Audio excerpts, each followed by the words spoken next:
buenas tardes.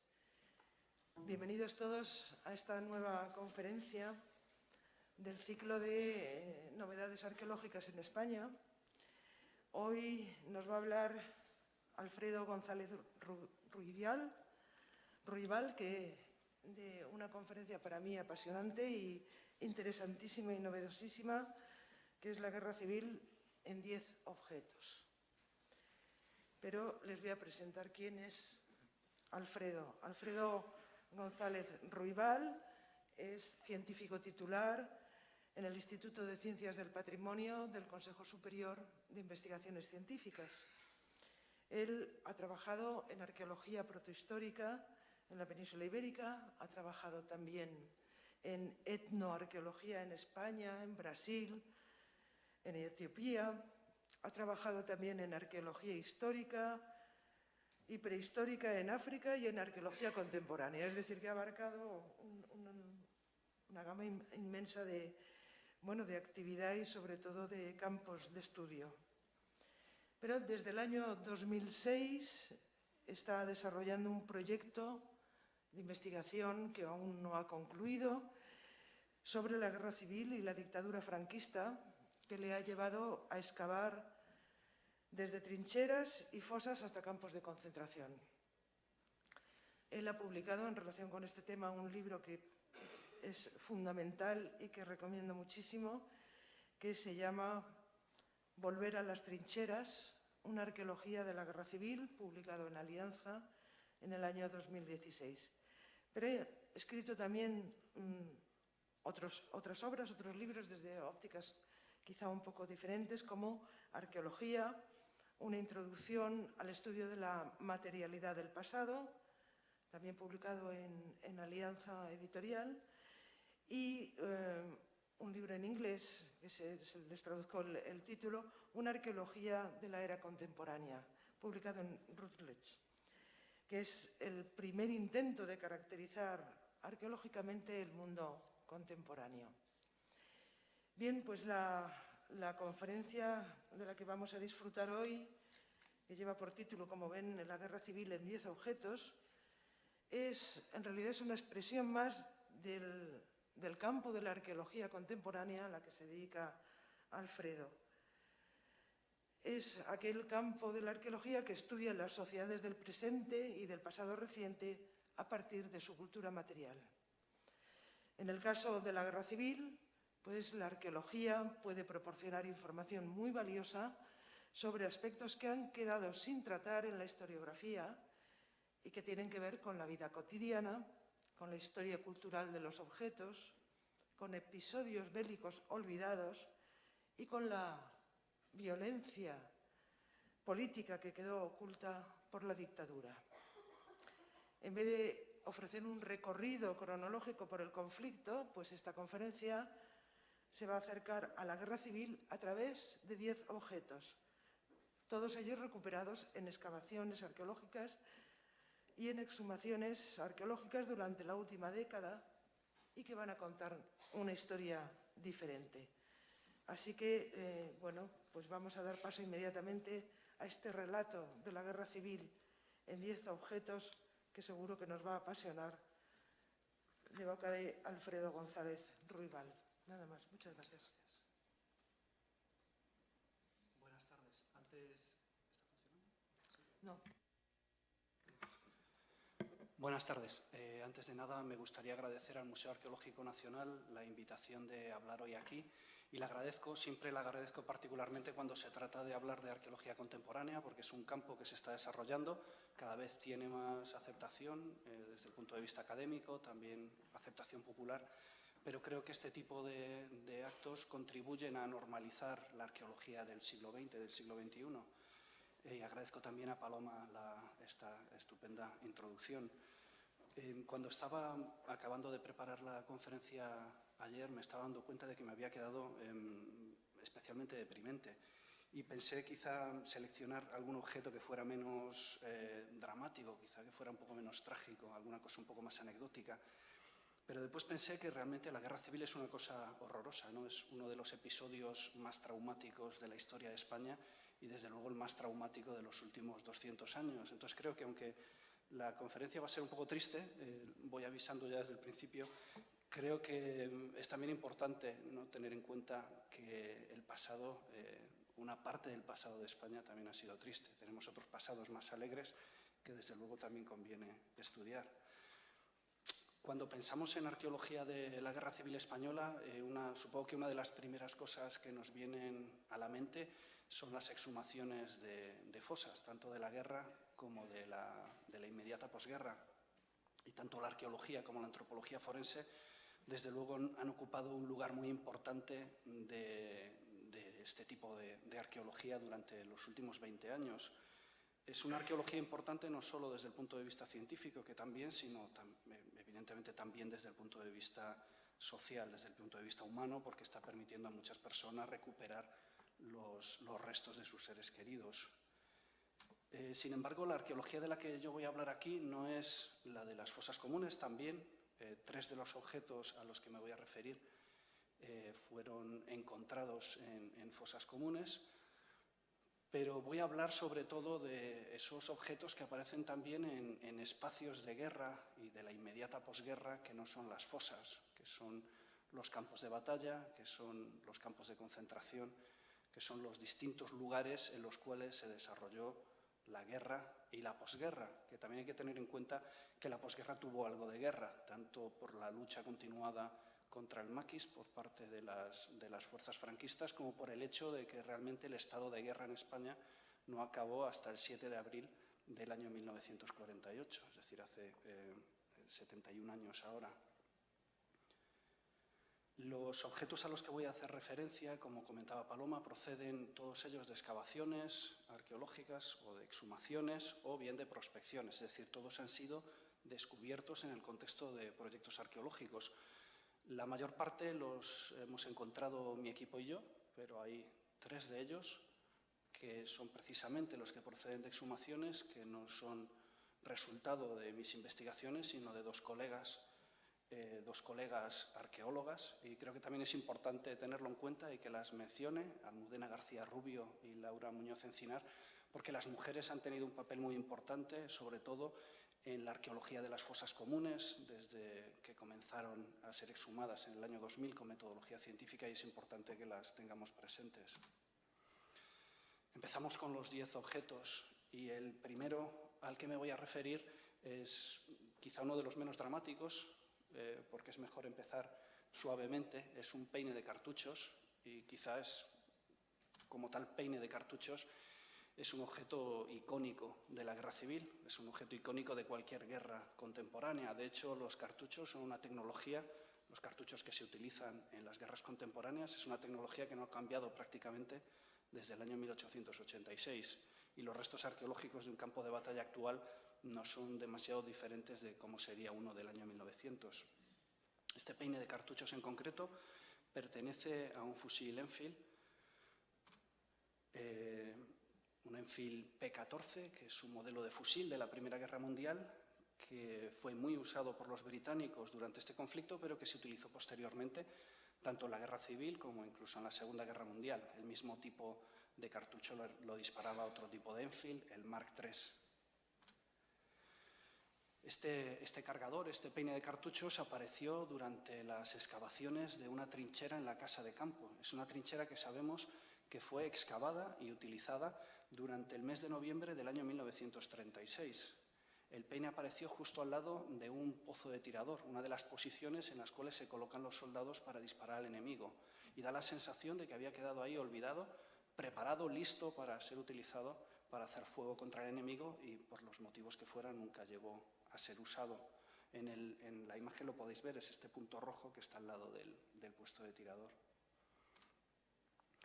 Quienes usaron esta trinchera no fueron soldados españoles, sino soldados centroeuropeos, sobre todo alemanes y austríacos, que combatieron en la Casa de Campo durante, sobre todo, la primera semana de la Batalla de Madrid, es decir, entre el 7 y 8 de noviembre del año 1936 y el día 14 de ese mismo mes. Si nos fijamos en las fotografías que tenemos de brigadistas de esos combates de la Casa de Campo, vemos que la mayor parte de ellos estaban armados con estos fusiles P14, con estos Enfield, que disparaban los cartuchos que nosotros hemos encontrado en la excavación. El P-14 era un fusil muy bueno, era un fusil que tenía ya años en aquella época, pero era un fusil muy bueno. Entonces, lo que hicieron las fuerzas republicanas cuando Madrid estaba siendo objeto del asalto frontal por parte de las tropas franquistas fue entregar esos fusiles, que en esos momentos era de lo mejor que tenía el ejército republicano, a las tropas internacionales que iban a actuar de fuerza de choque en la Casa de Campo y en la Ciudad Universitaria posteriormente. Los cartuchos que nos hemos encontrado tienen marcajes de la fábrica de Lowell, en Massachusetts, y aquí es donde empieza realmente la historia, una historia muy larga y muy enrevesada de estos cartuchos, porque lo que voy a hacer es contaros cómo llegaron a España. Estamos viendo que son cartuchos de la Primera Guerra Mundial, pero en realidad la historia, como digo, empieza bastante antes. Empieza a mediados del siglo XIX en el noreste de Estados Unidos, en una de las zonas que sería de los principales focos o polos de industrialización del país. En Lowell se desarrolló una industria textil en los años 50 del siglo XIX, aprovechándose de las plantaciones de esclavos que cultivaban algodón en el sur de Estados Unidos. Después de la Guerra de Secesión, en 1865, un oficial unionista decidió fundar en Lowell, aprovechando el tejido industrial, decidió fundar una fábrica de armas, que es la United States Cartridge Company. Esta empresa se desarrolló, floreció, y particularmente durante la Primera Guerra Mundial. En 1914 los ingleses envían a Lowell una comisión para encargar un pedido de millones de cartuchos para surtir a sus tropas, porque las propias fábricas inglesas no iban a dar abasto por la cantidad de munición que iban a necesitar durante los combates en Europa. Así que Lowell tuvo durante estos momentos una época de gran esplendor, como os podéis imaginar, en los cuales muchas de las fábricas textiles se reconvirtieron en fábricas de armas y produjeron millones de cartuchos no solo para el Reino Unido, sino también para Rusia, para Francia, para Italia. ¿Quiénes estaban o qué armas utilizaban estos cartuchos que fabricaba la United Cartridge Company? Los utilizaban los fusiles Enfield, como os he comentado, pero también las ametralladoras Lewis, como esta que podéis ver en la imagen, que consumían muchísima munición. Sin embargo, pese a todo el consumo de munición que supuso la Primera Guerra Mundial, no se gastó toda la que se fabricó. Hubo grandes excedentes que quedaron almacenados, pero como la historia del siglo XX está llena de guerra, no hubo problema y enseguida los ingleses encontraron un sitio donde utilizarlos, en este caso en Rusia. Desde 1917, después de la Revolución, Rusia estaba inmersa en una guerra civil que duró hasta el año 1921 o 22, según las zonas, y los británicos decidieron apoyar a los rusos blancos, los que estaban luchando contra el Ejército Rojo, contra los bolcheviques, enviando tanto asesores entre el año 1918 y 1920, justo después de la Primera Guerra Mundial, como armas. Enviaron 200.000 fusiles Enfield y millones de cartuchos del calibre 303. ¿Qué pasó? Que, como sabemos, los ejércitos blancos perdieron la guerra civil rusa. Los bolcheviques se hicieron con millones de cartuchos del calibre 303 que no era compatible con sus propias armas. Los fusiles Mosin, las ametralladoras Maxim, las ametralladoras posteriormente de Tiarev, etc., utilizaban todos cartuchos de 7,62 milímetros. ¿Qué pasó? Para suerte para los soviéticos, en el año 1936 empieza la guerra civil, los republicanos piden ayuda primero a los británicos y a los franceses, no reciben ayuda militar, les impiden comprar armamento, entonces la República recurre a la Unión Soviética y la Unión Soviética sí que les vende armas. ¿Y qué hace la Unión Soviética? Pues lo primero que hace es desembarazarse de todo lo que no quería. Fusiles obsoletos y armas del siglo XIX y todas aquellas armas que utilizaban munición que era incompatible con los fusiles estándar o las ametralladoras estándar en el ejército soviético, entre ellos los Enfield. Y estos Enfield llegan precisamente antes de la Batalla de Madrid, en el mes de octubre de 1936 y los primeros días de noviembre, listos para ser utilizados por los brigadistas que van a combatir en la Casa de Campo. Y ahí nos encontramos nosotros, encima del parapeto, uno de estos cartuchos olvidados, de estos cargadores, perdón. Y es bastante irónico que arqueológicamente Y a través de la documentación es perfectamente posible trazar el origen de la nacionalidad de cada uno de los objetos que encontramos en un campo de batalla. Yo os he podido decir que estos cartuchos vienen de una zona muy precisa de Estados Unidos. Y es irónico que en un momento en el cual es tan fácil seguir la trazabilidad, como se dice ahora, de los objetos, sin embargo es mucho más difícil seguir la trazabilidad de las personas. En la Europa de la entreguerras, en los años 30, muchas personas pierden la nacionalidad porque en sus países se imponen gobiernos autoritarios o totalitarios y de ellos hay personas que se ven expulsados, como los judíos, pero también izquierdistas, liberales, gente que lucha por la democracia y que tienen que huir. Por ejemplo, Boris Koselev, que no sabemos de dónde es. En la documentación aparece como Statelos, sin Estado, y fue una de las personas que murió en la casa de campo, en la zona que nosotros excavamos.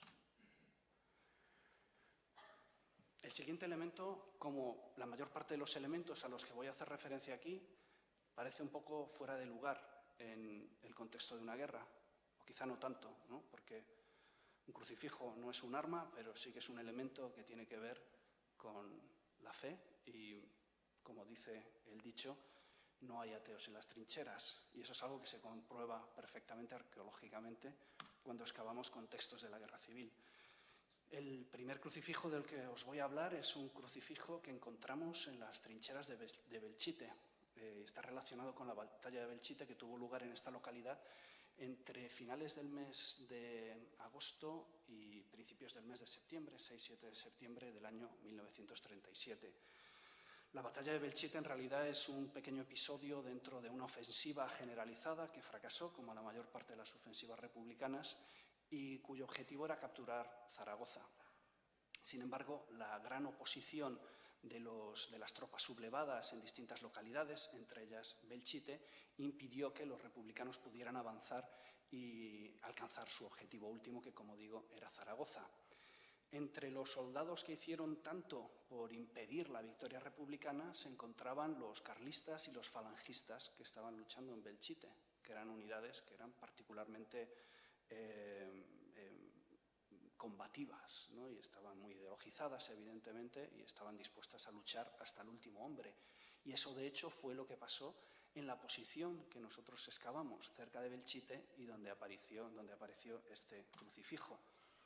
Se trata de una de las trincheras que rodeaban Belchite y que habían sido excavadas originalmente para evitar la toma de la ciudad o del pueblo en caso de una potencial ofensiva republicana, como finalmente sucedió. A la derecha de la imagen podéis ver las ruinas de Belchite, que son icónicas, son uno de los elementos arqueológicos, porque es arqueología, más representativos de la guerra civil, y a la izquierda la trinchera que excavamos y que quedó conservada prácticamente tal cual la dejaron los requetés una vez que se retiraron de allí a finales de agosto del año 37.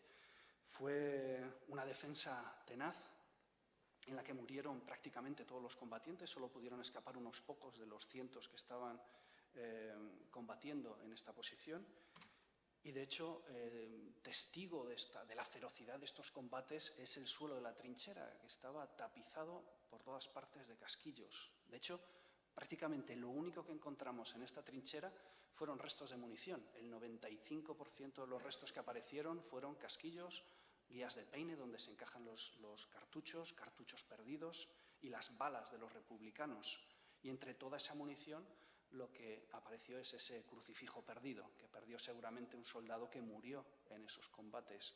Y la verdad es que muchas veces el poder de la arqueología no es contarnos una historia que no conozcamos, ¿no? Porque estos combates son bien conocidos.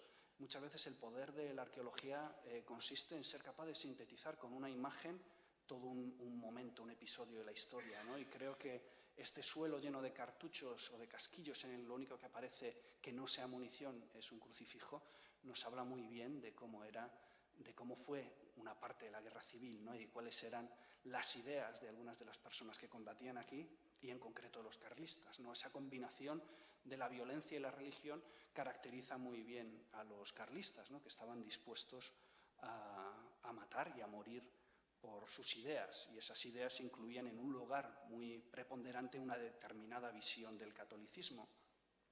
El crucifijo como las medallas religiosas eran una parte importante del atuendo de los carlistas. Los carlistas consideraban que los crucifijos y las medallas religiosas les ayudaban a defenderse de las balas, y de hecho se crearon una especie de estampas y de medallas religiosas que actuaban como amuletos, se conocían como detentes, porque eran detente bala. Uno de los que podéis ver aquí pone detente, el corazón de Jesús está conmigo, y los llevaban en el uniforme. A veces iban casi, digamos, forrados de estas cruces y de estas medallas. En una de las excavaciones que nosotros hicimos en otro lugar, en Guadalajara, encontramos los restos de un soldado. En este caso no era carlista, pero sí era un soldado sublevado, y entre sus restos apareció una medallita de plata de San José enganchada con un imperdible, porque normalmente los soldados lo enganchaban con imperdibles para no perderlas, ¿no? Porque era más fácil perderlas simplemente si llevaban una cadena.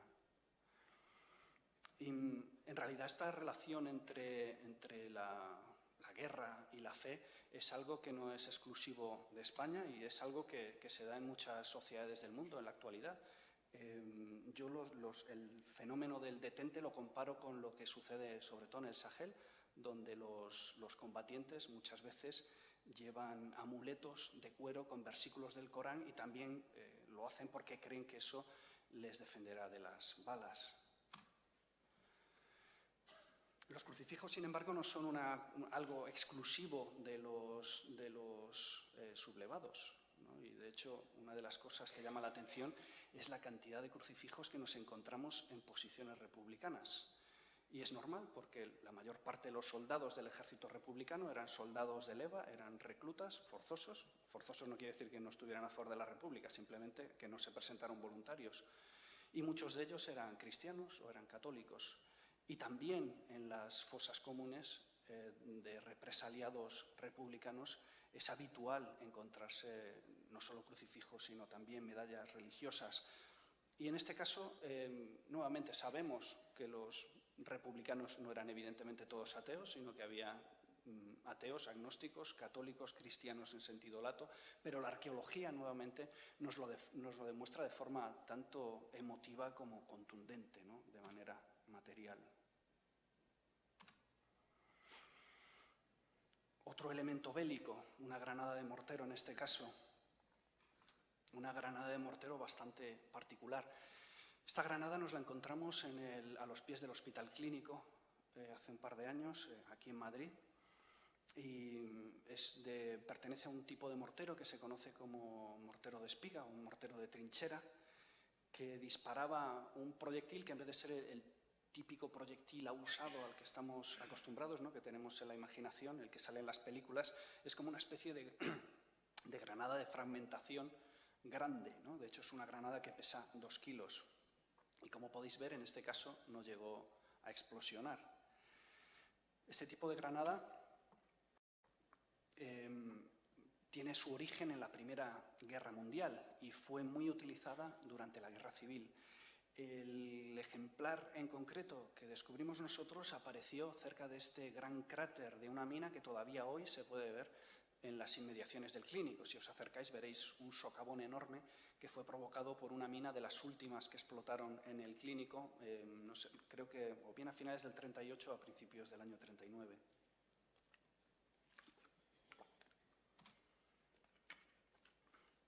Este es el Hospital Clínico tal y como quedó al final de la guerra. Es una foto tomada, pues debe ser ya del mismo año 39. No, perdón. Esta en concreto no, es algo anterior, posiblemente del año 38. Pero bueno, se ve ya la gran destrucción que ha afectado a todo el sector. La flecha roja indica el punto exacto donde nosotros encontramos esa granada de mortero. Como podéis ver en este mapa, es una zona que estaba muy batida por el fuego de los republicanos, porque el Hospital Clínico fue tomado por el ejército sublevado el 19 de noviembre del año 36 y permaneció ya en sus manos hasta el final de la guerra en Madrid, el 28 de marzo del 39. El por qué esta zona está tan batida es porque está justo en enfilada de tiro respecto a lo que se conoce como la Colina de los Locos, en la dehesa de la Villa. Es decir, es una zona que se ve muy bien, está en una cota inferior a esta Colina de los Locos, con lo cual es muy fácil machacarla con la artillería, con morteros, etc. El aparato que la disparaba es esta cosa extraña. En vez de ser un tubo, como la mayor parte de los morteros que conocemos, en realidad pues tiene una especie de espiga, de ahí su nombre, que hace que sobre el que se coloca se inserta la granada y hace que salga disparada. Los morteros en general, y este en concreto, fueron una respuesta a la guerra de trincheras. Lo que se dieron cuenta los combatientes de la Primera Guerra Mundial es que les hacía falta algún tipo de arma que les permitiera tener el apoyo de la artillería, pero que pudiera estar en primera línea y en espacios muy reducidos como es una trinchera. Evidentemente, en una trinchera uno no puede meter un cañón, pero sí puede meter un lanzagranadas o un mortero. Los alemanes, uno de los inventos que desarrollaron para hacer frente a estas necesidades de artillería ligera en las trincheras fue el Granatenwerfer, ¿no? el lanzagranadas, que podéis ver en esta imagen. Cuando empezó la Guerra Civil en España, la República se encontró con que tenía una gran necesidad de armas y pocos medios para conseguirlas. Y una de las cosas que hizo, aparte de importar todo lo que podía a través del mercado negro, a través de la compra de armas soviéticas, fue desarrollar sus propias armas de forma un poco improvisada a veces. Y son famosas, por ejemplo, las imágenes de los vehículos blindados, ¿no? que desarrollaron las fábricas, muchas veces las fábricas colectivizadas en territorio republicano, pero realmente en la República se fabricaron todo tipo de armas, desde granadas de mano hasta morteros como este. Y este en concreto lo desarrolló un maestro armero alemán que estaba luchando con la República, que era parte de los combatientes internacionales que unieron sus esfuerzos a los de la República. Y es muy similar al modelo alemán. El genio español desarrolló algunas particularidades en esta arma, como por ejemplo las granadas decoradas con siglas de partidos políticos. Esta, la que veis arriba en concreto, es de las Juventudes Socialistas Unificadas. Igual si los republicanos hubieran perdido un poco menos de tiempo en decorar las granadas y se hubieran dedicado a otras cosas, igual la guerra habría sido diferente. Pero bueno, en todo caso es un ejemplo bastante único de arte de trinchera, porque el arte de trinchera, estas cosas así artísticas que hacían los soldados en su tiempo libre, no es muy habitual en el caso de España. No sabemos muy bien por qué. Si lo comparamos con Francia o Inglaterra durante la Primera Guerra Mundial, es mucho menor lo que tenemos, ¿no? Y este es uno de esos escasos ejemplos. ¿Desde dónde dispararon esta granada que nosotros nos encontramos? Pues podemos saber casi con total precisión el sitio desde donde fue disparado, porque tenemos una foto de enero de 1937 en la que se ve una posición republicana con uno de estos morteros de espiga. Aquí vemos a un hombre o a un chaval operándolo y una de las granadas en primer plano. Y está aproximadamente a 300 metros del sitio donde nosotros encontramos la granada, que es más o menos el radio efectivo que tienen este tipo de proyectiles. Y hay un detalle curioso, y con esto acabo ya con esta granada, en este proyectil, y que nos permite saber por qué no explosionó. No sé si alguien se da cuenta de ese pequeño detalle. Se olvidaron de quitarle la anilla. Sí, que parece que no es una cosa tampoco muy complicado, ¿no? Saber que hay que tirar de la anilla antes de que explote la granada. Pero ahora tenemos que ponernos en situación, ¿no? ¿Quiénes estaban operando estas armas? Fijaos los chavales que están en esta trinchera, ¿no? Sobre todo en los primeros momentos en Madrid, muchos de ellos eran chicos de 16 o 17 años. De repente se ven envueltos, ¿no? Se ven involucrados en una guerra industrial horrorosa. También puede ser que en el fragor del combate estás disparando una granada detrás de otra y te olvidas de quitarle la anilla. Es disculpable también, ¿no? Y todavía cabría una tercera posibilidad, y es que alguien quisiera sabotear el ataque, ¿no? Al fin y al cabo estamos hablando de una guerra civil y uno combatía donde le tocaba, no necesariamente donde quería. Pero en arqueología muchas veces las historias no las podemos acabar. Una botella de Jerez. En este caso sí que es un elemento clave en la guerra civil. Esta botella apareció hecha a trocitos, ahora os voy a contar dónde, y uno de los restauradores, o una restauradora seguramente en este caso, la recompuso. Sabemos que es una botella de Pedro Domecq porque tiene el escudo de esta bodega, y de hecho Pedro Domecq hizo el agosto durante la guerra civil. La inmensa mayoría de las botellas de vino que encontramos en las trincheras sublevadas de la guerra civil tienen el escudo, tienen la marca de Pedro Domecq. Y es comprensible, hay que tener en cuenta que todos los propietarios de los vinos de Jerez, de Andalucía, la zona quedó enseguida en manos sublevadas y además, comprensiblemente, pues eran franquistas o filofranquistas, ¿no? Eran grandes propietarios, tenían grandes empresas y, de hecho, Domecq en concreto, de hecho, creo que tanto Domecq como, no sé si Osborne o González Vías, los dos tenían hijos luchando como alféreces provisionales con Franco. Pero el caso es que en este caso le salió bien la guerra porque, evidentemente, como eran los proveedores del ejército franquista, pues vendieron millones de botellas, ¿no? Tanto de Jerez como de vino o de brandy.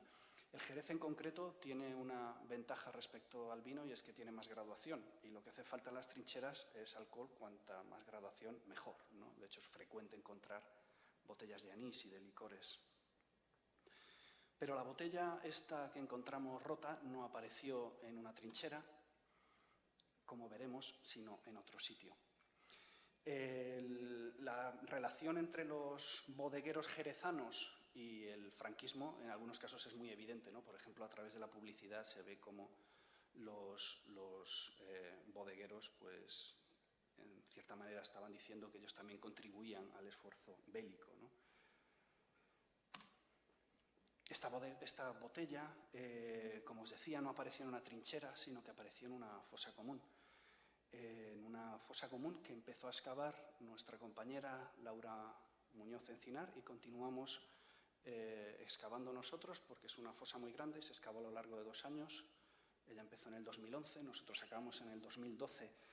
Y en esta fosa común aparecieron 22 personas, pero no debían ser todos los que había originalmente en la fosa. La fosa fue parcialmente destruida por la construcción de nichos en los años 80, que naturalmente no respetaron la fosa que se encontraba debajo.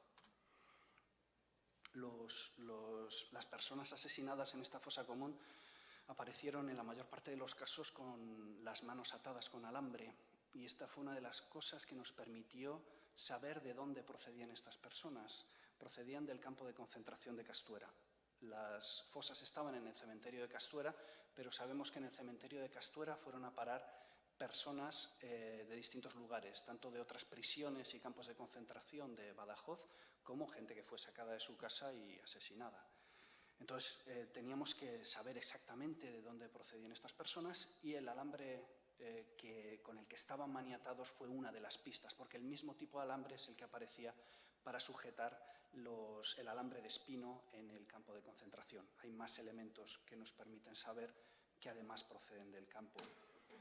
No sabemos quiénes son estas personas, porque por Castuera pasaron 30.000 republicanos y cientos de ellos fueron asesinados, pero no sabemos cuántos, ni quiénes, ni no podemos hacer una correlación entre los cuerpos ni las personas que murieron. Sí podemos recuperar algo de su identidad. Sabemos que por lo menos uno de ellos, por ejemplo, era sanitario o un médico, porque aparecieron elementos de equipamiento médico y una insignia médica junto al cadáver. Y podemos hacernos una idea también de quiénes eran sus asesinos, que esta era otra de las cuestiones que teníamos que dilucidar a través de la exhumación. ¿Quiénes mataron a estas personas? Porque caben varias posibilidades. Pudieron ser asesinadas después de un juicio paralegal, digamos.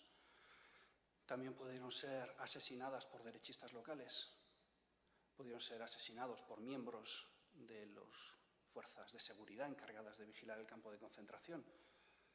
Y los restos arqueológicos demuestran o indican con mucha probabilidad que fueron asesinados por milicias, por derechistas seguramente locales que iban al campo de concentración con una lista de personas a los que había que asesinar. Las autoridades del campo les daban permiso para que se los llevaran. Seguramente les engañaban, les decían que los estaban trasladando a otro lugar, por eso los individuos aparecen con tantos objetos personales, ¿no? El sanitario seguramente pensaba que lo estaban trasladando a otro campo y por eso se llevó todo su equipo médico, ¿no? Y al final acabaron muertos a un par de kilómetros del campo de concentración. ¿Por qué sabemos que son milicianos, que son milicias y que no son soldados? Porque las balas que aparecen no son balas de fusil, que sería lo que esperaríamos si fueran fusilados, de Mauser de 7 milímetros, Tampoco son balas de 9 milímetros largo, que sería la munición que utiliza la Guardia Civil, las pistolas reglamentarias, las Astra, sino que son balas de al menos 4 calibres distintos y la mayor parte de ellos no reglamentarios. Eso quiere decir que son personas que tenían sus propias armas, que fueron al campo de concentración, se llevaron a personas que tenían en su lista y los asesinaron a la salida. Y eso quizá pueda explicar la botella de Jerez. Y es que matar es muy difícil, morir es difícil, pero matar también es muy complicado, especialmente cuando uno no ha sido entrenado para hacerlo y especialmente cuando no estás matando a 300 metros de distancia con una trinchera, sino que estás poniendo una pistola en la nuca de alguien y pegándole un tiro. Así que seguramente lo que pasó aquí es que, como en otros casos que conocemos a través de testimonios en la Guerra Civil, los milicianos llegaron borrachos, mataron a estas personas, las echaron en la fosa común, tiraron la botella, los enterraron y ahí se quedaron hasta que nosotros los exhumamos hace 7 años. Volvemos a otro elemento bélico y en este caso es la metralla. La metralla, como las balas, es como el elemento básico, el alimento de las guerras contemporáneas, desde finales del siglo XIX hasta la actualidad. Y de hecho la metralla es el gran asesino de las guerras contemporáneas.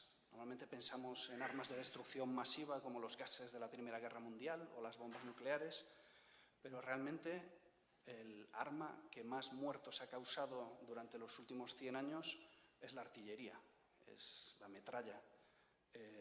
Ahora no recuerdo el número, pero son como 14 o 20 millones, 15 o 20 millones de personas muertas por el efecto de la metralla.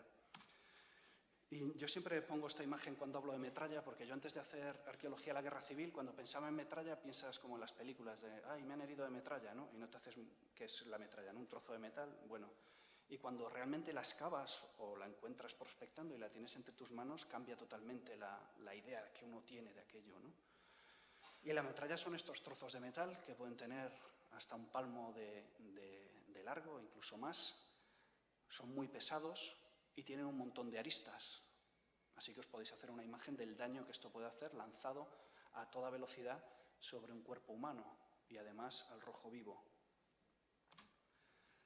Creo que es importante hablar de metralla porque muchas veces uno tiene en la cabeza la idea de cómo muere la gente en la guerra, un poco de las películas clásicas, ¿no? Te pegan un tiro, te caes, dices unas palabras épicas si tienes la ocasión y listo, ¿no? Y en realidad morir en una guerra en casi todos los casos es horroroso. Y cualquiera que lea sobre una historia militar un poco decente, sobre cualquier conflicto contemporáneo, se da cuenta de que la mayor parte de las muertes en contexto de batalla son horrorosas y tienen muy poco de épico, ¿no? Gracias a películas como Salvar al soldado Ryan, ahora nos hacemos una idea más realista de lo que significa morir en una guerra contemporánea. Pero esto es algo que descubrieron los europeos realmente bastante antes de Salvar al soldado Ryan. Lo descubrieron después de la Primera Guerra Mundial. Una de las grandes tragedias de la Primera Guerra Mundial es que los chavales de 17 y 18 años se apuntaron en masa a ir a la Guerra Mundial porque la idea que tenían de lo que es una guerra era la carga de la brigada ligera, ¿no? Era una cosa heroica y si te morías pues tampoco dolía mucho, ¿no? Bueno, desaparecías, ya está, no era tan grave. Y cuando fueron a las trincheras se dieron cuenta de que aquello no tenía nada que ver con los cuentos que habían leído de pequeñitos, ¿no? Y que era una cosa mucho más horrible. Y ese es el fenómeno de los gueules cassés, de las caras rotas, ¿no? que horrorizó a Europa a partir del año 1918. Todos esos veteranos de guerra que llegaban totalmente desfigurados por la metralla, por los efectos de la metralla, además, en la lucha de trincheras, ¿no?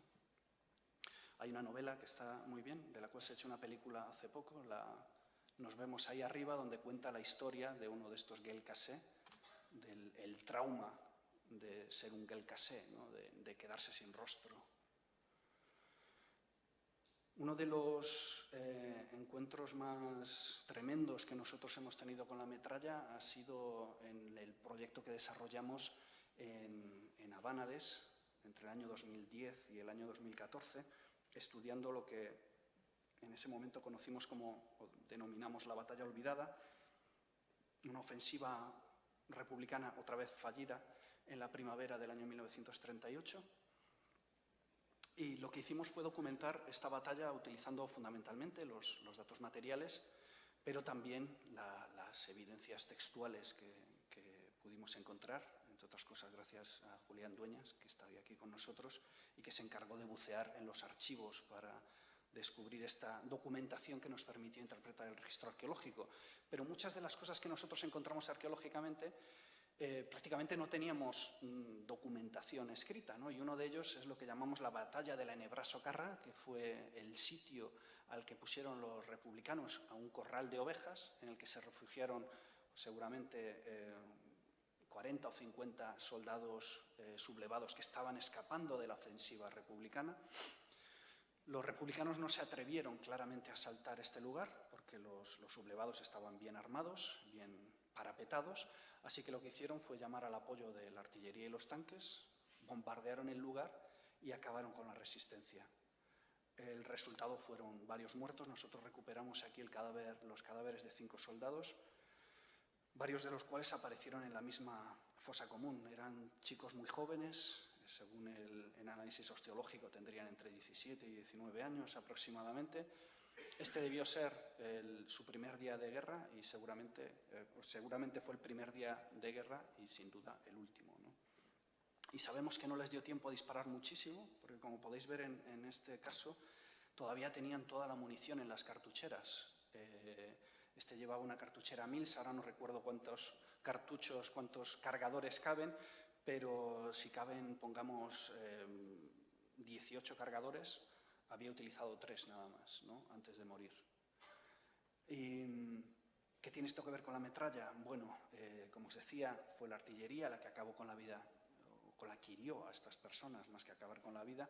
Y aquí podéis ver en el cuerpo de este chico un trozo de metralla de unos 25 centímetros de largo, incrustado en su cuello. Tenía además trozos de metralla en todo el tórax. Y sin embargo, no fue esto lo que lo mató. Y lo sabemos porque en la zona del corazón aparecieron 2 balas de pistola impactadas. Es decir, los republicanos llegaron, vieron el cadáver, no el cadáver, estos soldados agonizando, estos chicos agonizando, y los remataron. Un zapato de tacón, nuevamente otro objeto que parece fuera de lugar en la guerra civil y ojalá realmente estuviera fuera de lugar. Pero desgraciadamente no es así.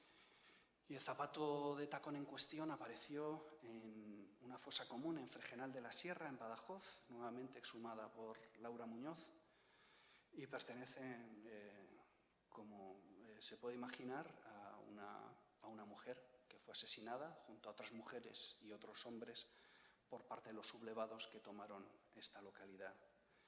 El zapato de tacón es interesante porque no solo nos permite identificar a este individuo como una mujer, sino que nos habla también del tipo de violencia que se desarrolló, sobre todo en el sur de España durante la Guerra Civil, y que sufrieron particularmente las mujeres.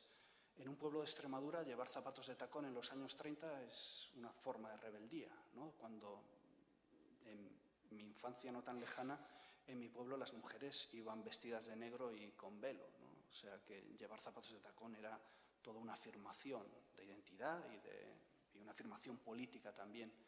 Una afirmación que a la larga acabó resultando letal para muchas mujeres. Zapatos de tacón, de hecho, han aparecido en varias exhumaciones, esta no es la única. En Guadalcanal, en Sevilla, también han aparecido, en una fosa donde aparecieron los restos de 2 mujeres, nuevamente también en el sur de España. Hay restos de mujeres asesinadas en otras fosas comunes, no solo fosas republicanas, también, con restos de republicanos, sino también en fosas con víctimas de los republicanos. En el caso de Camuñas, por ejemplo, aparecieron varias mujeres asesinadas por republicanos. Lo que pasa es que en el caso de las víctimas republicanas tiene una lógica, y es esa lógica de que las mujeres se estaban emancipando en los años 30, estaban empezando a intervenir en política, estaban empezando a reclamar sus derechos, y en aquellas zonas donde todavía la sociedad era más tradicional y más patriarcal, como en las zonas rurales, en la zona del sur de España, en Extremadura, en Andalucía, eso pues supuso durante la guerra una venganza terrible. El número de mujeres que se han descubierto en fosas comunes es aproximadamente un 8%, es un número relativamente pequeño frente a un 92% de hombres, pero no deja de ser terrible, ¿no? Y es particularmente alto, como digo, en el sur de España. En la fosa de Guillena, por ejemplo, en Sevilla, aparecieron solo mujeres, que es un fenómeno muy típico. Hay en algunos otros lados, como en Burgos, pero las fosas de mujeres son muy típicas de Andalucía. Y la arqueología muchas veces lo que nos permite documentar es el proceso de la violencia, ¿no? Aparte, estos objetos que nos están hablando de estas mujeres que se resisten, ¿no? De estas mujeres que en los años 30 ya eran feministas, también nos está hablando de las formas de castigo. Y, por ejemplo, en el caso de Extremadura se ve que sistemáticamente las mujeres aparecen separadas en las fosas comunes, como si las hubieran matado las últimas. La interpretación que dan las arqueólogas y las antropólogas que estudian este fenómeno a partir de la disposición de los cadáveres y de los testimonios orales cuando se conservan es que las mujeres las violaban antes de asesinarlas. E incluso aquellas que no fueron asesinadas, como sabemos, también fueron castigadas de distintas maneras. Se les rapaba el pelo o se les daba aceite de ricino para que vomitaran y se hicieran sus necesidades. Era el castigo del cuerpo, ¿no? Dentro de esta lógica cristiana había que castigar el cuerpo de las pecadoras. Volvemos ahora a otro elemento bélico, fundas de espoleta. Esto es una funda de espoleta, no es un objeto especialmente extraordinario, pero es muy representativo de la guerra civil y de la guerra contemporánea en general, como vamos a ver. Esta espoleta nos la encontramos, esta funda de espoleta, ahora os voy a explicar lo que es, nos la encontramos en la Casa de Campo. La Casa de Campo es el sitio donde estaban situadas las baterías artilleras del ejército franquista durante la Guerra Civil. De hecho, en la mentalidad popular, el sitio desde donde se bombardeaba Madrid era el Cerro Garavitas. Esta es la imagen del skyline, el horizonte o el perfil urbano de Madrid visto desde el Cerro Garavitas. En el Cerro Garavitas nunca hubo cañones, pese a lo que se tiende a pensar, porque ningún militar en su sano juicio sube un cañón a un cerro. Por lo menos en el siglo XX y XXI, porque es muy fácil de destruir con fuego de contrabatería o con la aviación. Lo que había en el Cerro Garavitas era un puesto de observación artillero. Aquí es de donde se observaban los puntos en los que se querían bombardear de Madrid. Nosotros documentamos las fortificaciones del Cerro Garavitas, hicimos un plano detallado de todos los puestos de tirador, los refugios, etcétera, y bueno, se vio lo que ya sabíamos, ¿no? Que no hay ningún sitio para cañones. Sin embargo, gracias a la información que nos proporcionó una persona que conoce muy bien la Casa de Campo, descubrimos el lugar de una de estas baterías, donde estaban de verdad situados los cañones de Franco que bombardeaba Madrid, porque Madrid fue más bombardeada con la artillería que con los aviones, ¿no? Al contrario que Barcelona o Valencia o Alicante. Básicamente la posición es como los refugios de tropa donde dormían los soldados, que nos solemos encontrar cuando prospectamos o excavamos, solo que enormes para que cupieran los cañones. Aparte de la estructura en sí, que ya nos indica que se trata casi sin ninguna duda de las posiciones para emplazar los cañones, los elementos que nos indican que nos encontramos ante una posición artillera son todas estas fundas de espoleta y elementos relacionados con los cañones. Este es el plano de la posición. Por la orientación de los refugios sabemos que la mayor parte de ellos estaban destinados a bombardear el Pardo y la zona norte de la ciudad universitaria, es decir, objetivos puramente militares. Sin embargo, hay al menos dos de las baterías que por la orientación solo podían estar apuntando hacia el centro de Madrid, en concreto la zona de Chamberí y Tetuán. Decía que estas fundas de espoletas son muy representativas o muy sintomáticas de lo que es una guerra contemporánea, una guerra industrializada. Y es por lo siguiente, las fundas de las espoletas, como su nombre indica, son el envoltorio donde van las espoletas. Y las espoletas son esta parte que va en la parte superior de un proyectil de artillería y es lo que lo hace explotar. Cuando los proyectiles de artillería llegan al frente, lo hacen desmontados, porque evidentemente no es muy buena idea llevar en un camión 300 kilos de bombas que pueden explotar en cuanto alguien enciende un cigarrillo. Entonces lo que hacen es montar la espoleta una vez que llegan a la base artillera, ¿no? Cuando se van a utilizar. Entonces Los soldados lo que hacen es desenvolver la espoleta, quitan el tapón de transporte, que es esto que podéis ver aquí, y colocan en su lugar la espoleta. Y esto es parte de lo que para mí es el fenómeno de la guerra contemporánea. Una de las características de la guerra contemporánea es el distanciamiento que se ha ido produciendo entre los combatientes. Cuando la gente luchaba en la antigua Grecia, en la Grecia clásica, en el siglo V a.C., eran combates prácticamente cara a cara. Uno podía ver al enemigo, tenía un enfrentamiento corporal con el enemigo, era parte de la experiencia del combate, ¿no? Era una relación íntima la que uno establecía con el enemigo. A partir de la introducción de las armas de fuego, esto cada vez va desapareciendo más, y cuando llega el siglo XX, el encuentro corporal es una cosa realmente excepcional en la guerra, ¿no? Es una cosa muy poco habitual. Y digamos que el máximo de este alejamiento se produce a través de la artillería y los bombardeos aéreos, porque ahí sí que no ves al enemigo. En una trinchera todavía lo puedes adivinar a lo lejos, ¿no? Pero cuando estás disparando un cañón cuyo proyectil va a caer a 8 kilómetros de donde tú lo has disparado, el distanciamiento es total. Y este distanciamiento es geográfico, evidentemente, el enemigo está muy lejos, pero también es un distanciamiento emocional, porque tú ya no ves a la gente a la que estás matando. Entonces, por un lado, la distancia, ¿no?, geográfica y emocional. Pero hay otro elemento que contribuye al distanciamiento, y es todo el proceso técnico que implica matar a la gente. En la antigua Grecia uno cogía una espada y mataba al vecino, ¿no?, o le pegabas un lanzazo. Digamos que es un efecto inmediato, ¿no? En el caso de un cañón ya no es así. Y esto queda muy en evidencia cuando uno ve los restos arqueológicos, ¿no? Disparar un cañón no es simplemente meter la granada de artillería en el cañón y dispararla. Es un proceso en el que, para empezar, están involucradas varias personas, 7 u 8 personas, para un cañón de 155 milímetros. Entonces, ¿quién tiene la culpa ahí de la muerte que causa? El que hace entrar en ignición la carga, el que coloca el proyectil, el oficial del observatorio, el que da las órdenes, el que desenrosca la espoleta, el que la enrosca, ¿no?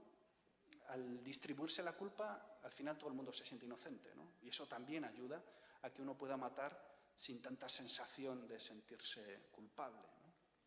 Y por otro lado, el propio proceso técnico es tan absorbente que a uno se le olvida pensar sobre las consecuencias. Y esto nos pasa también a los arqueólogos. Muchas veces me han preguntado, oye, cuando eres arqueólogo, ¿qué sientes cuando estás excavando estas cosas? Y digo, pues no siento nada, porque como lo que estoy haciendo es intentar registrar bien la ficha de UE, decirle al de la estación topográfica que registre no sé qué, copiar los números de códigos, estás pensando exclusivamente en el proceso técnico. Es simplemente cuando has acabado todo el proceso y empiezas a encajar las piezas del puzzle cuando dices, Dios mío, ¿no?, ¿qué es lo que estoy viendo aquí?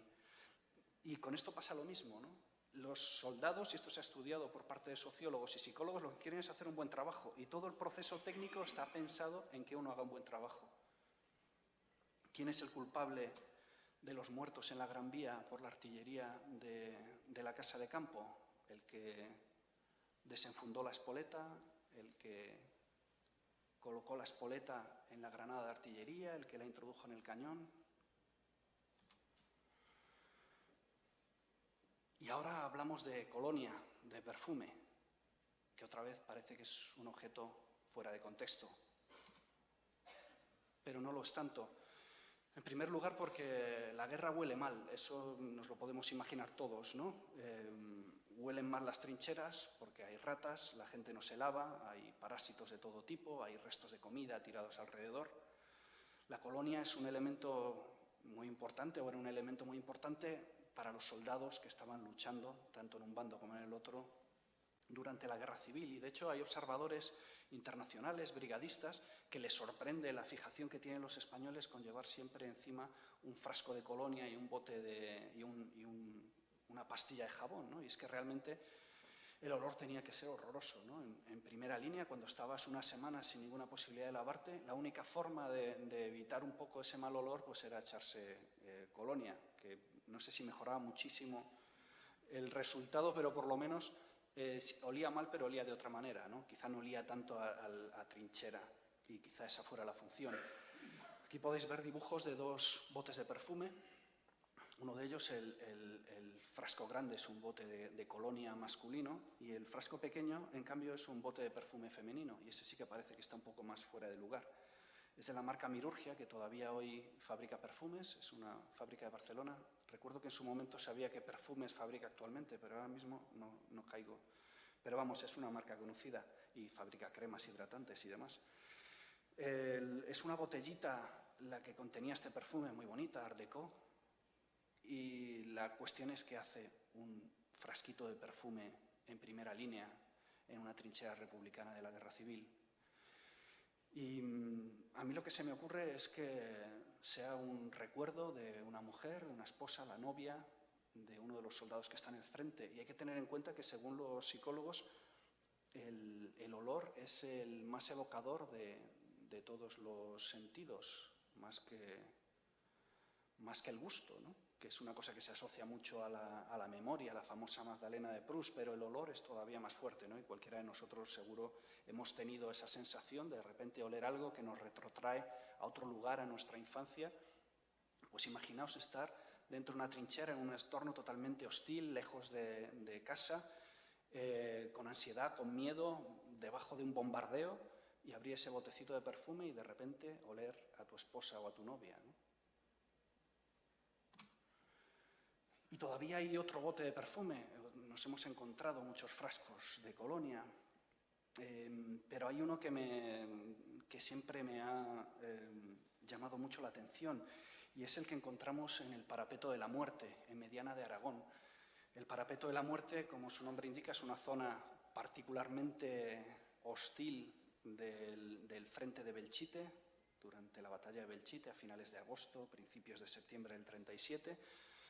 Aquí los republicanos consiguieron detener un avance de las tropas sublevadas que estaban acudiendo a Belchite para socorrer a aquellos falangistas y carlistas que estaban defendiendo la localidad hasta el último hombre.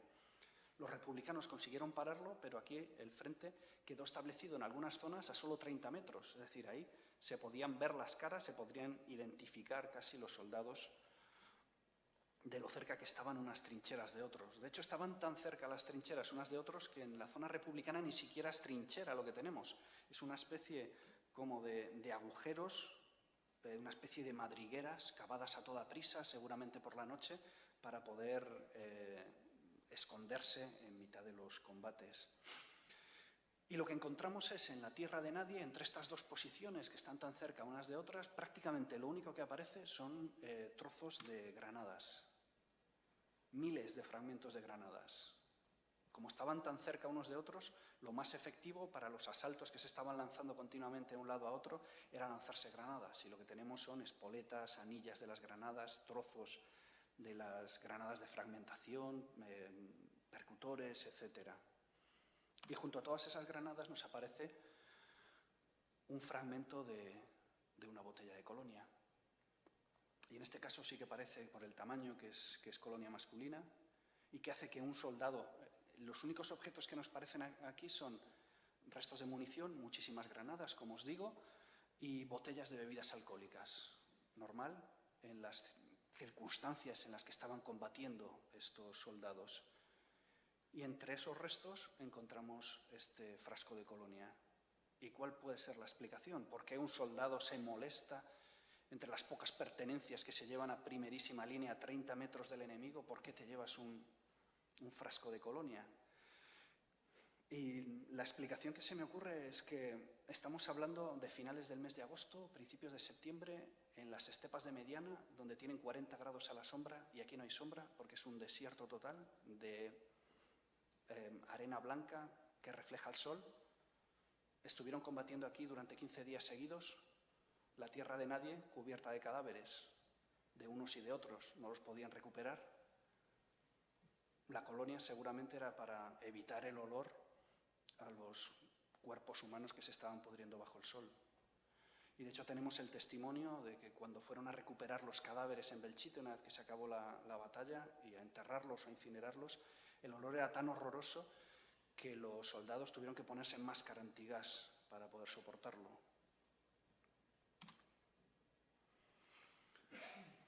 Laxante. El laxante, aunque no lo parezca, es uno de los elementos fundamentales en la guerra civil, especialmente en el bando republicano y durante los últimos años de la guerra. Estas son las típicas cosas que no salen normalmente en los libros de historia, pero que se ve muy bien arqueológicamente. ¿Por qué el laxante, este en concreto de las trincheras de Rivas-Vaciamadrid, era tan importante en los frentes de guerra y particularmente entre los republicanos al final de la guerra? Pues por una razón muy sencilla, y es que los republicanos estaban subalimentados, comían muy poco y comían muy pocos productos frescos. Casi todo lo que comían eran pues, productos enlatados, harinas, etc. No tenían acceso a verduras, no tenían acceso a fruta. Y evidentemente esto les creaba unos graves problemas intestinales. Y los restos que nos encontramos en las trincheras, sobre todo en los últimos momentos de la guerra, son muy elocuentes al respecto. ¿Qué es lo que tenemos? Fundamentalmente, productos que tienen que ver con los problemas gastrointestinales, especialmente el estreñimiento. El aceite de ricino, por ejemplo, se utilizaba como laxante. El agua de Carabaña, que es un agua mineral de Madrid, sulfurosa, que también sirve para ir al baño, y también la encontramos en Rivas-Vaciamadrid. Y al lado de eso también aparecen un montón de complejos vitamínicos y reconstituyentes de todo tipo, como por ejemplo los hipofosfitos que encontró el equipo de Morín de Pablos, que también está hoy aquí, en las excavaciones de Casas de Murcia, en Vallecas. Y como dice la publicidad, los hipofosfitos nutren la sangre, vigorizan los nervios, fortalecen los músculos, etcétera, etcétera.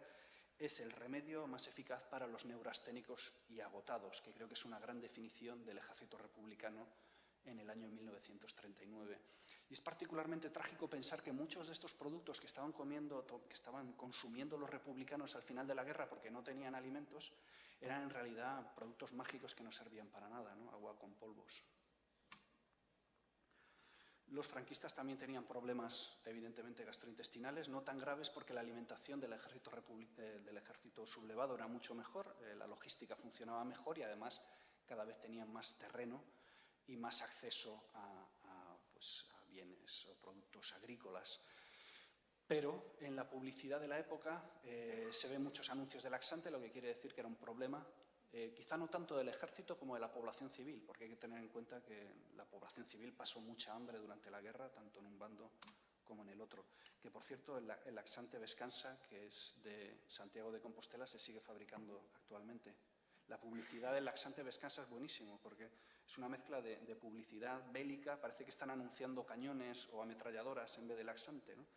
Y tiene el tono épico imperial de la retórica franquista, de que contribuyen al esfuerzo bélico.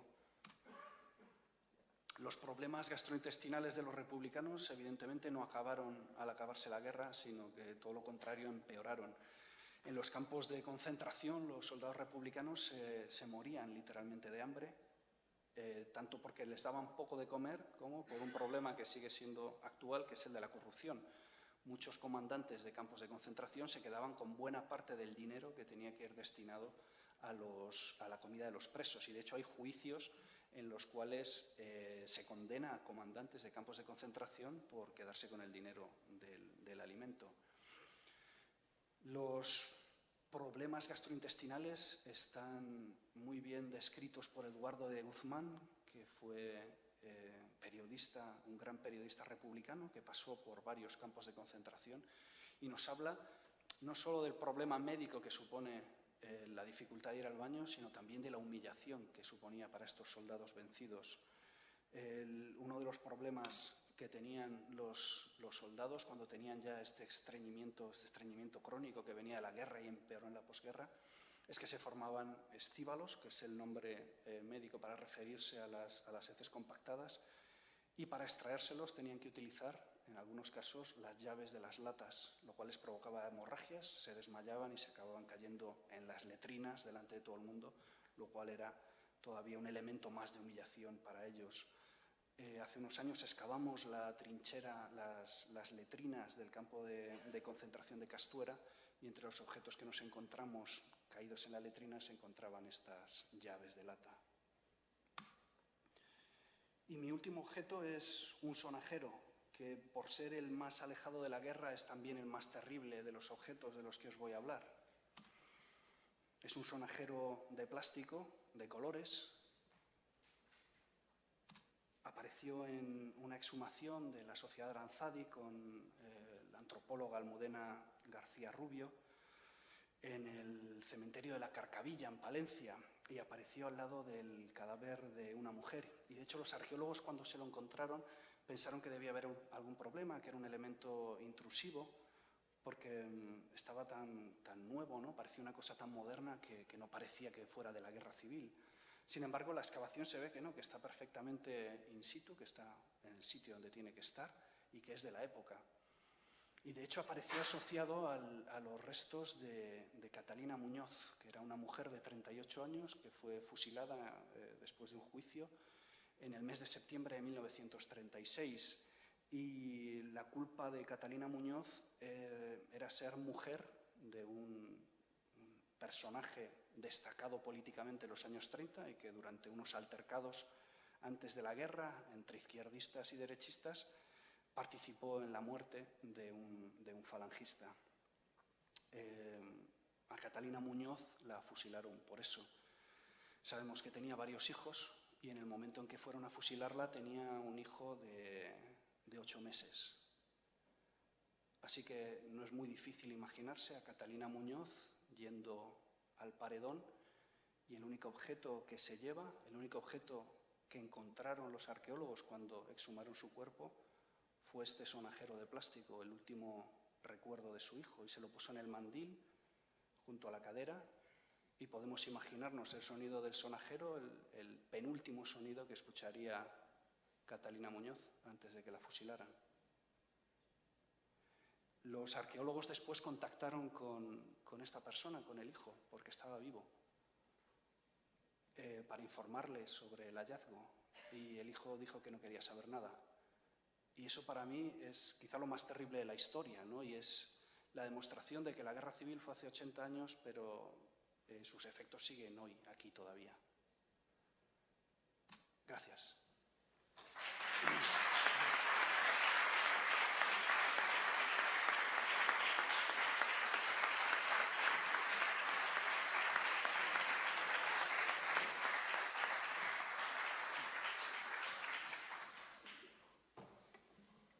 Bueno, muchísimas gracias, Alfredo, por esta exposición que no sé cómo calificarla, entre una mezcla de una categoría científica impresionante y evidente, pero con una carga emocional pues que nos sobrecoge, ¿no? Lo que hay detrás de todos estos objetos, esa es la verdad, que me ha dejado absolutamente emocionada.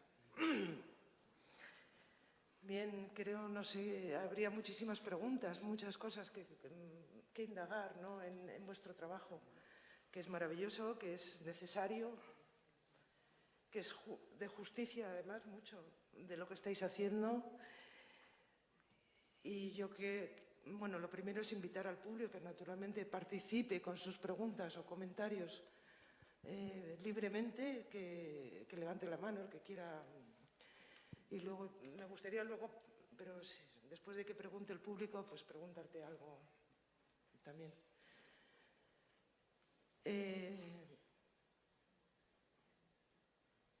Si hay un micrófono para... Sí, aquí, por favor.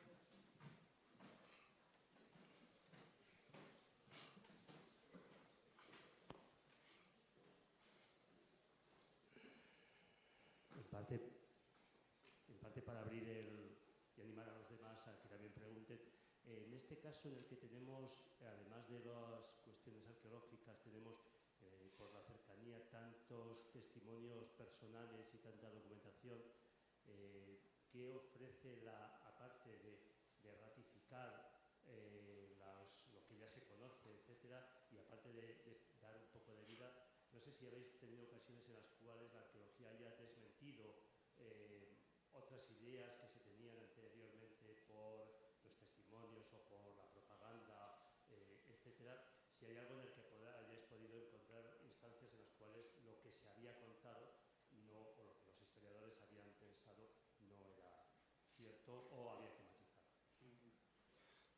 En realidad, más que descubrir cosas que llevan a la contraria a los historiadores, por suerte para los historiadores, es más completar cosas de las que no se sabe mucho, ¿no? Como por ejemplo el caso de la batalla olvidada, que en buena medida es una reconstrucción de una batalla basada en restos arqueológicos de los cuales que simplemente no se ha conservado documentación, ¿no? Esta batalla de la Nebra, de este episodio, por ejemplo, que involucró a cientos de soldados con muchas bajas y demás, no hay ni un dato arqueológico.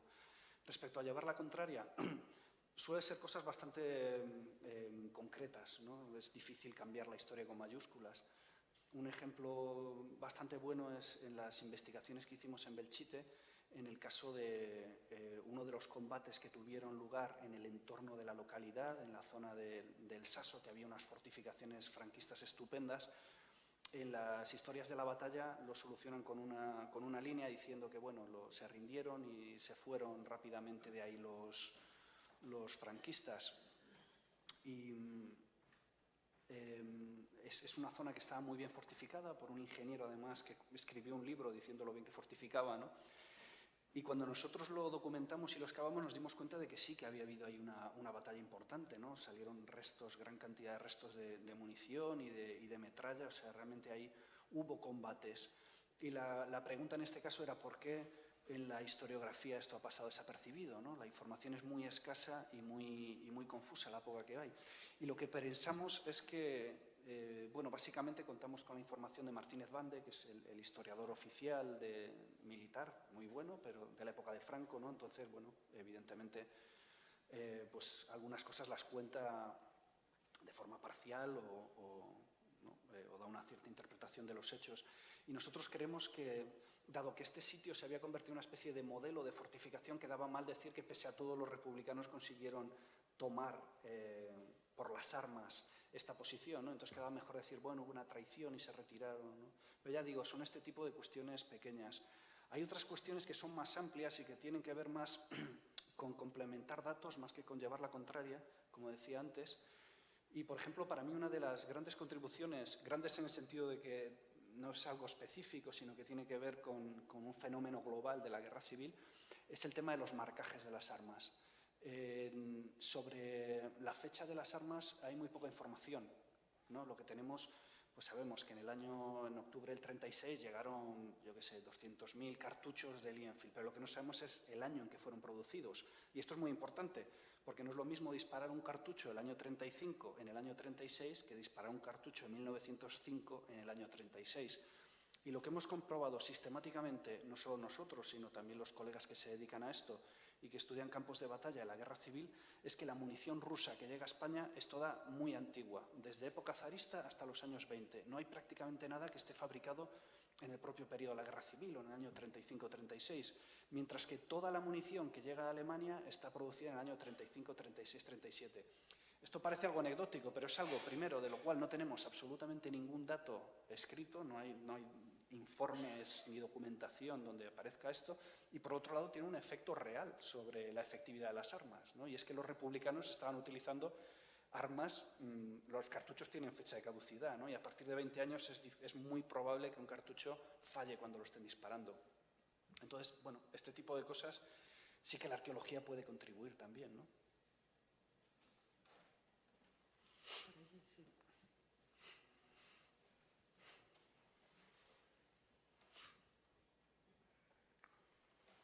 Qué buen trabajo y qué mala tarde.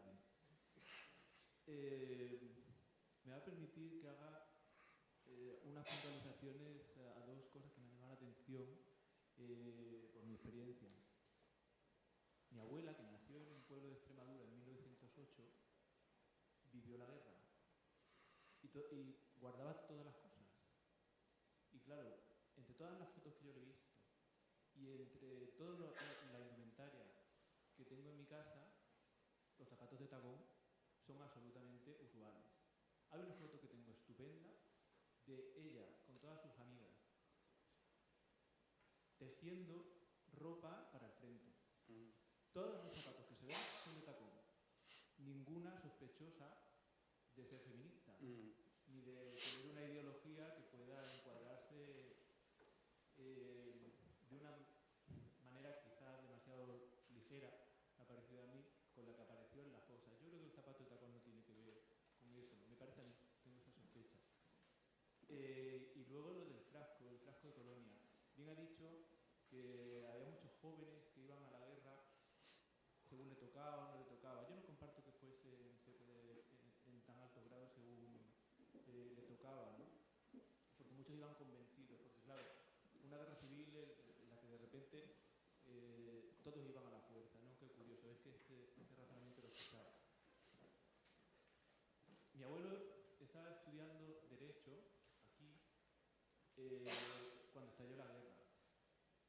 Cuentan que cuando llegó la primera vez del frente a casa, las mujeres quedaron escandalizadas de como yo no habían visto un piojo en su vida. Y yo cuajado de ello. Lo pasaron al patio, lo desnudaron y quemaron la ropa. Claro, yo me imagino fácilmente un frasco de Colonia de mujer entre su pertenencia, porque es que, insisto, era estudiante de la Universidad de Central. Claro, hay otra cosa que se llama venta a granel. Usted ha dicho que veía a mujeres vestidas de negro, con velo, etcétera, ¿no? Yo, a pesar de que tengo 40 años casi, he visto la venta de colonias a granel en los colmados de pueblo. A mí no me parece tan raro que un hombre lleve un frasco de colonia de mujer, no con colonia de mujer, sino con la que tuviese que llevar. Solo esas dos puntualizaciones. Muchas gracias. Bueno, al hilo de lo que estamos comentando del frasco de Colonia, yo creo que lo que ha demostrado Alfredo, que es una cosa interesante de la arqueología, es que un registro objetivo más no poder. Y es importante que no hagamos lecturas subjetivas o patriarcales, ¿no? Entonces es cierto que no existe un gran número de mujeres combatientes en primera línea, pero ahora hay un proyecto de la Universidad de Barcelona que conoce, de un colega nuestro, Gonzalo Vergés, y ya van por 100 y pico y subiendo, solo en la parte catalana. Si realmente nos ponemos a trabajar, pues hay mujeres que sí están en primera línea hasta el final de la guerra, ¿no? No son muchas, seguramente son muchas más de las que pensamos. Y bueno, hago mención a una persona que es la capitana Carmen Luna, que es la mujer que más alta graduación ha tenido hasta hace nada en el ejército español. Tenemos la documentación escrita de su ascenso a capitán, pero seguramente acabó la guerra como comandante, ¿no? Es decir, puede que fuera de una mujer combatiente. Sí. Buenas tardes. ¿Qué hacéis con todos los materiales que habéis encontrado? ¿Dónde se archivan, dónde se guardan, dónde se exponen o dónde se pueden ver? Por ley, las excavaciones que nosotros hacemos son como cualquier excavación arqueológica. Pedimos un permiso a la Dirección General de Patrimonio responsable o con competencia en la zona y ahí nos indican el museo donde tenemos que depositarlo. Y por ahora pues, hemos depositado en el Museo de Badajoz, en el Museo de Guadalajara, en el Museo Arqueológico Regional y en ninguno de los museos están visibles, pero eso ya no depende de nosotros, desgraciadamente. ¿Y la documentación y todo lo que has aportado aquí está en algún sitio recogido, por escrito? Sí, nosotros lo que hacemos siempre intentábamos que los informes de nuestras excavaciones estuvieran listos lo antes posible y los colgamos en Internet, en el repositorio digital del CSIC. Si se busca digital CSIC, Arqueología de la Guerra Civil, ahí salen todas las campañas. Yo no sé cuántas habremos hecho, si 15 o 16 campañas. Están prácticamente todas, faltan un par nada más, y ahí están las fotos de todos los objetos que hemos encontrado, la información sobre la excavación, etc. Gracias. Y otra última pregunta. Hay 3 búnkers en el Parque del Oeste, ya cada uno dice que es de un bando. ¿Tú qué opinas? Sí, no, esos son de los sublevados, sí, y son muy tardíos, son del año 39 ya, cuando el frente estaba ya muy establecido. Muchas gracias. Respecto a lo que estabais comentando, lo del bote de perfume, es que es un bote así de pequeñito. O sea, entiendo que una madre o una novia le diera un bote de perfume a su hijo o novio, ¿no?, para que se llevara, pero un muestrario así de pequeñito parece como que no es muy funcional, ¿no? Y que fuera de una mujer, es que en este sitio en concreto estamos hablando de una posición del año 38, enero-febrero del 38, donde sabemos, porque tenemos el diario de uno de los combatientes que estuvo allí, que no había mujeres, pero es verdad que hay que tener en cuenta que hubo mujeres en el frente hasta el final y en los escenarios más diversos, o sea, no se puede descartar a priori, ¿no?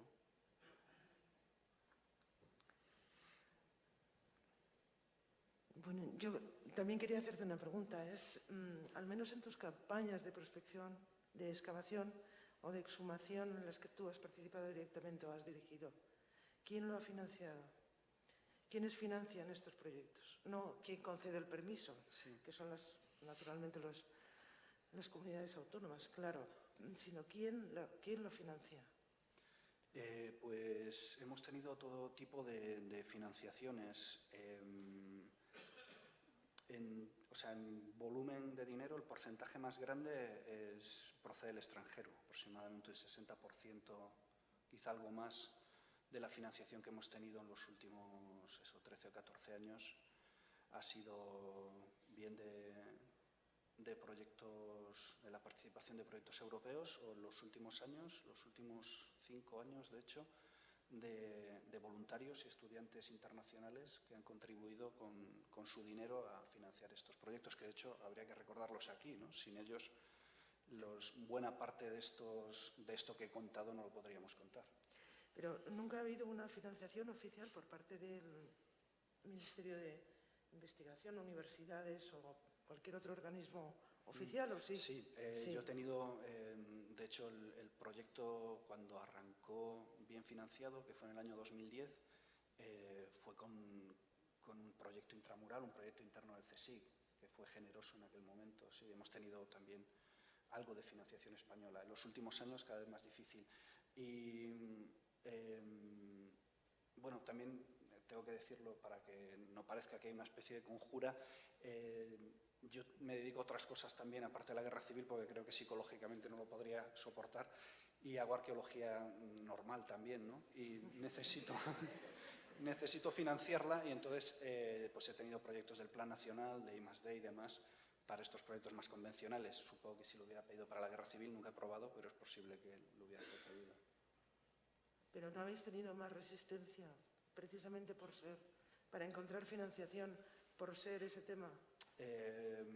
Sí. Más dificultad.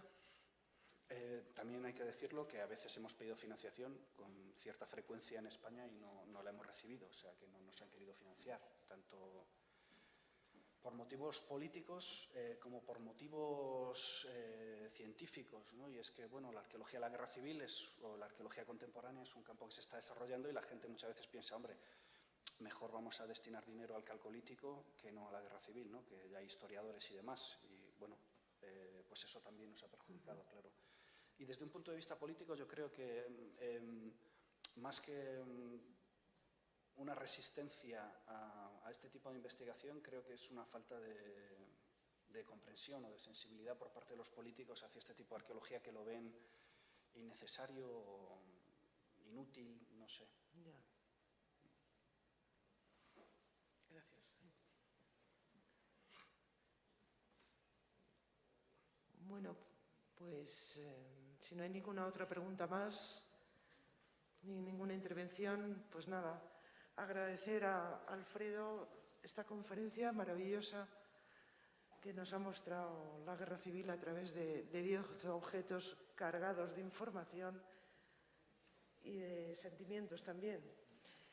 Y bueno, agradecerles a ustedes que hayan venido aquí y que ojalá siga esta línea de investigación y ojalá se siga y se financie seriamente, pues no solo esta línea de investigación de las trincheras, sino sobre todo lo que, y esto es una opinión propia, la recuperación de los restos de las personas que están enterradas en fosas comunes y que sus familiares quieren recuperar.